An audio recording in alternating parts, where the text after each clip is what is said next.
दोस्तों, क्या आपने कभी सोचा है कि इस दुनिया में कुछ लोग मामूली प्रयास से ही धनवान बन जाते हैं, जबकि कुछ रात दिन कड़ी मेहनत करने के बावजूद सिर्फ गुजारा कर पाते हैं। ये खेल किस्मत का नहीं, बल्कि सोच और चालाकी का है। चाणक्य कहते थे, मेहनत से पसीना बहता है, लेकिन दिमाग से दौलत बनती है। अगर आप भी लगातार मेहनत कर रहे हैं और मनचाहा फल नहीं मिल रहा, तो ये बातें आपकी आंखें खोल देंगी। और हाँ, ये वीडियो अंत तक जरूर देखना, क्योंकि आखिर में मैं आपको जो बताने वाला हूँ वो आपकी पूरी सोच को हिलाकर रख देगा और पैसा कमाने का असली तरीका सिखा देगा। नमस्कार दोस्तों, जय माँ लक्ष्मी। आपसे प्रार्थना है कि चैनल को सब्सक्राइब कर लीजिए और कमेंट बॉक्स में जय माँ लक्ष्मी जरूर लिखें। इससे माँ लक्ष्मी का आशीर्वाद आपके जीवन की आर्थिक परेशानियों को दूर करेगा और तरक्की के नए रास्ते खुलेंगे। तो चलिए दोस्तों, बिना देर किए वीडियो शुरू करते हैं। धन की देवी मेहनत से नहीं, नीति से आती है। एक बार आचार्य चाणक्य तक्षशिला के शांत गुरुकुल में अपने शिष्यों को नीति का पाठ पढ़ा रहे थे। चारों तरफ शांति थी, बस उनकी धीमी और मधुर आवाज गूंज रही थी। वे राज्य, सत्ता और नीति के रहस्य समझा रहे थे। तभी एक युवा शिष्य ने उत्सुकता से सवाल किया, आचार्य, अगर मुझे जीवन में लक्ष्मी चाहिए तो क्या मुझे दिन रात कड़ी मेहनत करनी होगी? सवाल सीधा था, लेकिन बहुत गहरा था। पूरे कमरे में सन्नाटा छा गया। चाणक्य कुछ पल चुप रहे, फिर उन्होंने अपनी तेज नजरें उस शिष्य की आंखों में डाली और कहा, अगर लक्ष्मी सिर्फ मेहनत से मिलती तो हल चलाने वाला किसान सबसे अमीर होता। अगर मेहनत ही सब कुछ होती तो हाथियों को नचाने वाला महावत सम्राट होता। शिष्य हैरान था। आचार्य चाणक्य ने आगे कहा, मेहनत जरूरी है, लेकिन सिर्फ मेहनत ही काफी नहीं है। लक्ष्मी उसी के पास आती है जो नीति जानता है, मौके को पहचानता है और सबसे बढ़कर सोचता है। चाणक्य कुछ कदम आगे बढ़े और शांत स्वर में बोले, पुत्र, तुम क्या सोचते हो? मैंने चंद्रगुप्त को सम्राट क्यों बनाया? क्यों किसी और शक्तिशाली योद्धा को नहीं चुना? क्योंकि वो सिर्फ मेहनती ही नहीं था, वो सोच सकता था, समझ सकता था और सबसे जरूरी, वो जानता था कि कब क्या करना है। शिष्य की जिज्ञासा और बढ़ गई। उसने पूछा, तो क्या मेहनत बेकार है? चाणक्य मुस्कुराए, बिना नीति के मेहनत वैसी ही है जैसे कोई बिना नक्शे के यात्रा पर निकले। वो चलेगा तो बहुत, पर पहुंचेगा कहीं नहीं, और अगर पहुंचेगा भी तो ऐसी जगह जहां जाने की जरूरत नहीं थी। उन्होंने पास रखे एक दीपक की ओर इशारा किया, देखो इस दीपक को, इसमें घी है, बाती है और आग भी। फिर भी अगर तू उसे हवा के विपरीत रखेगा तो वो बुझ जाएगा, क्योंकि सिर्फ चीजें ही जरूरी नहीं, दिशा भी मायने रखती है। फिर उन्होंने सामने बैठे सभी शिष्यों की ओर देखा, अगर तुम सब सिर्फ मेहनत में लगे रहोगे तो तुम अच्छे सेवक तो बन जाओगे, पर कभी नीति निर्माता नहीं बन पाओगे। लक्ष्मी सेवा के पीछे नहीं चलती, वो उस बुद्धि के पीछे चलती है जो सेवाओं का संचालन करती है। राज्य वहीं चलाता है जो सोचता है, जो फैसले लेता है, योजनाएं बनाता है, मौके पहचानता है।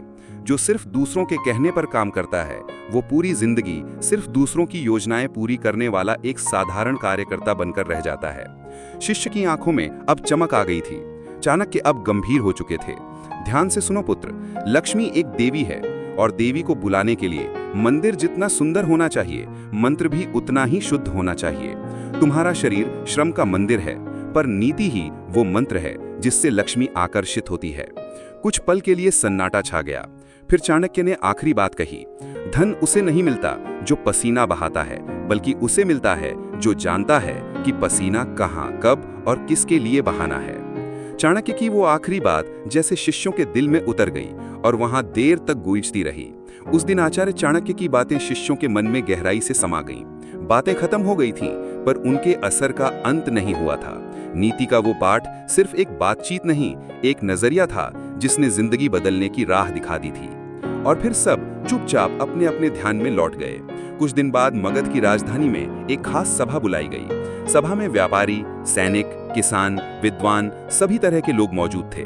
आचार्य चाणक्य खुद वहां नीति का उपदेश देने वाले थे। उनके साथ थे सम्राट चंद्रगुप्त, जो राजा तो थे, लेकिन आचार्य के लिए आज भी वही जिज्ञासु छात्र थे। सभा को संबोधित करते हुए चंद्रगुप्त ने कहा, आचार्य, जब आपने मुझे नीति का पहला पाठ सिखाया था, तब आपने कहा था कि धन उसकी ओर नहीं जाता जो उसे चाहता है, बल्कि उसकी ओर जाता है जो उसे समझता है।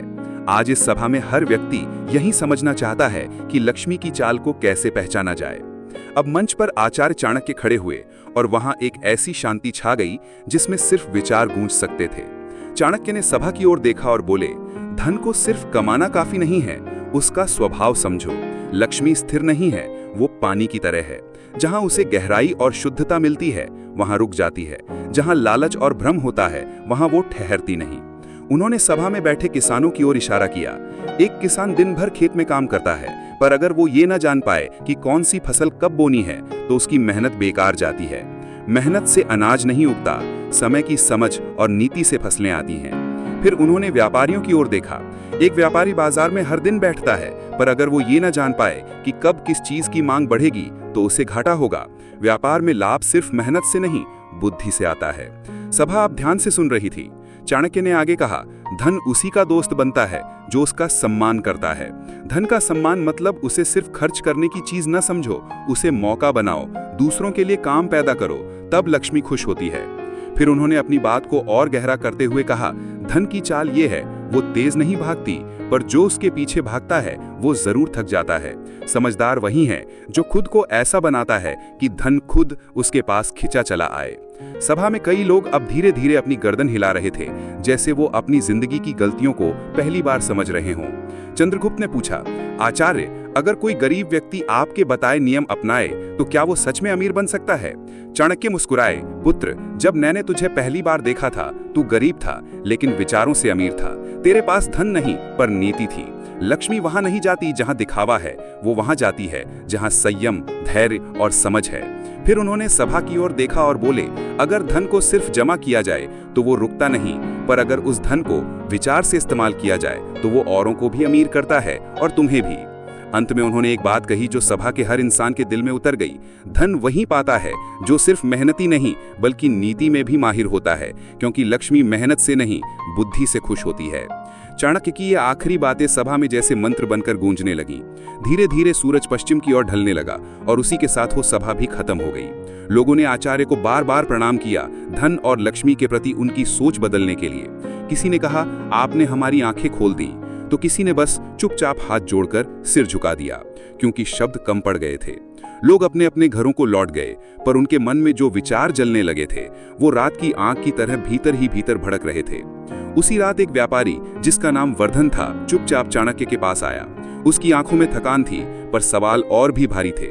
आचार्य, मैं सालों से व्यापार कर रहा हूँ, मेहनत में कोई कमी नहीं छोड़ी, पर लक्ष्मी जैसे आती है वैसे ही चली जाती है, कहाँ गलती हो रही है?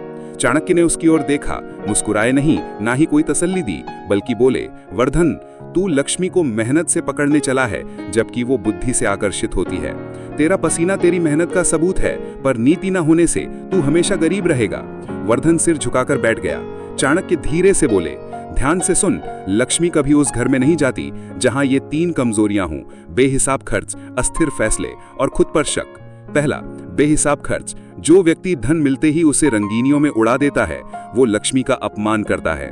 वो सोचता है मैंने कमा लिया, पर लक्ष्मी सोचती है कि ये मुझे टिका कर नहीं रख सकता। दूसरा, अस्थिर फैसले। धन उसी के पास आता है जो सही समय पर फैसला ले सके। जो हर बार सोचेंगे देखेंगे में वक्त बर्बाद करता है वो अवसर खोता है, और लक्ष्मी अवसर के साथ चलती है, आलस्य के साथ नहीं। तीसरा, खुद पर शक। जो व्यक्ति खुद को ही कमजोर समझे, मैं कहाँ अमीर बन सकता हूँ, मेरी किस्मत में कहाँ इतना लिखा है, वो व्यक्ति लक्ष्मी के दरवाजे से पहले ही वापस मुड़ जाता है। धन सबसे पहले हिम्मत से डरता है। वर्धन की आंखों में अब एक चमक थी।